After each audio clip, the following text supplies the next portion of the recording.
Hi friends, welcome back to my channel Nirmala's cooking magic.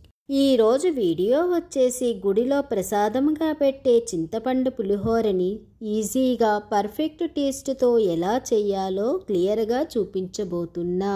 నేను చెప్పే విధముగా కానీ చేస్తే ఉప్పు పులుపు అన్నీ కూడా చాలా పర్ఫెక్ట్గా సరిపోతాయి.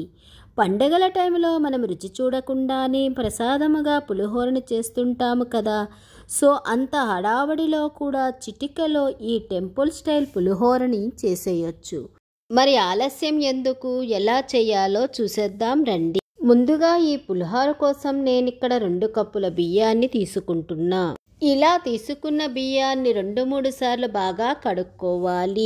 ఇలా బాగా కడిగాక మనం ఏ కప్పుతో బియ్యాన్ని తీసుకున్నామో అదే కప్పుతో 4 కప్పుల నీళ్ళని వేసుకోండి. ఇప్పుడు దీనిలో 1 టీ స్పూన్ ఉప్పుని వేసి కుక్కర్లో వేసి 3 నుంచి 4 విజిల్లు వచ్చే వరకు ఉడికించుకోండి. మనం తీసుకున్న బియ్యానికి 50 గ్రాముల కడిగిన చింతపండుని తీసుకొని దీనిలోకి వేడి నీళ్ళని వేసి పక్కన పెట్టుకుందాం.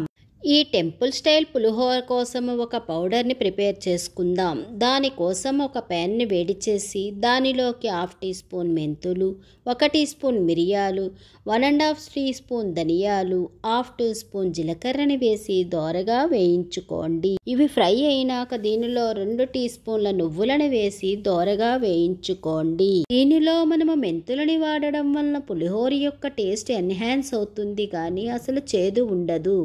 ఇవి వేగినాక ఒక ప్లేట్లోకి తీసుకోండి. తరువాత 5 ఎండుమిరపకాయలను వేసి 3 సెకండ్ల కోసం వేయించుకొని అన్ని ప్లేట్లోకి తీసుకొని చల్లగా అయిన తర్వాత పౌడర్ని చేసుకోండి. కుక్కర్ చల్లగా అయిన తర్వాత మూతను తీసి రైస్ని ఒక ప్లేట్లోకి తీసుకొని దానిలోకి 2 టీ స్పూన్ నువ్వుల నూనెని, 1/2 టీ స్పూన్ పసుపుని వేసి అంతా కలిసేటట్టు కలుపుకోండి. ఇప్పుడు దీనిలోకే ముక్కలుగా చేసిన 1 పచ్చిమిరపకాయని, 7 కరివేపాకులని వేసి అన్నంతో కవర్ చేసి పెట్టండి. ఇలా చేయటం వలన ఫ్రెష్ కరివేపాకు పచ్చిమిరప స్మెల్ రైస్కి పట్టుకుంటుంది. పులిహోర తాలింపు కోసం ఒక ప్యాన్ని వేడి చేసి దానిలో 3 టేబుల్ స్పూన్ల ఆయిల్ని వేసుకోండి. ఇప్పుడు దీనిలో ఎండుమిరపకాయ ముక్కలను వేసి 3 సెకండ్స్ వేయించుకొని దీనిలో 3 టేబుల్ స్పూన్ల వేరుశనగ పలుకులను వేసి లో ఫ్లేమ్లో వేయించుకోండి.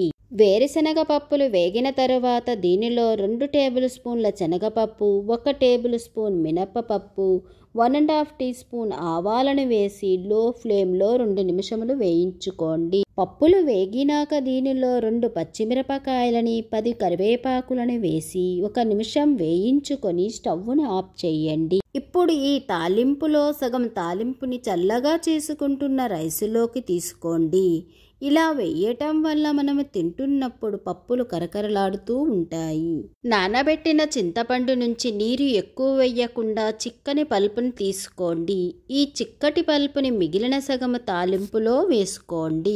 ఇలా మరుగుతున్న పల్పులో 1/2 టీ స్పూన్ పసుపుని, రుచికి సరిపడా ఉప్పుని వేసి లో ఫ్లేమ్లో ఉడికించుకోండి.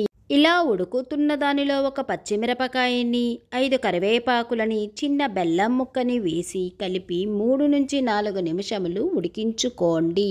ఇలా ఆయిల్ తేలుతున్న చింతపండు గుజ్జులో మనము చేసుకున్న పులిహోర పౌడర్ని 2 టేబుల్ స్పూన్లు వేసుకొని బాగా కలిసేటట్టు కలిపి స్టవ్ని ఆఫ్ చేసుకోండి.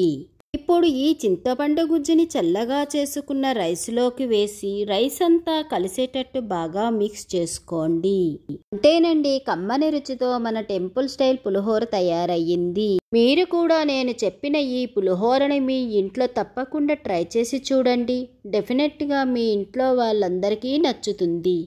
అలానే మీకు ఎలా వచ్చిందో మీ ఫీడ్బ్యాక్ నాతో షేర్ చేసుకోవడం మర్చిపోకండి. ఈ వీడియో కనుక మీకు నచ్చితే ఒక లైక్ చేసి, షేర్ చేసి, సబ్స్క్రైబ్ చేసుకోవటం మర్చిపోవద్దు. Thank you for watching.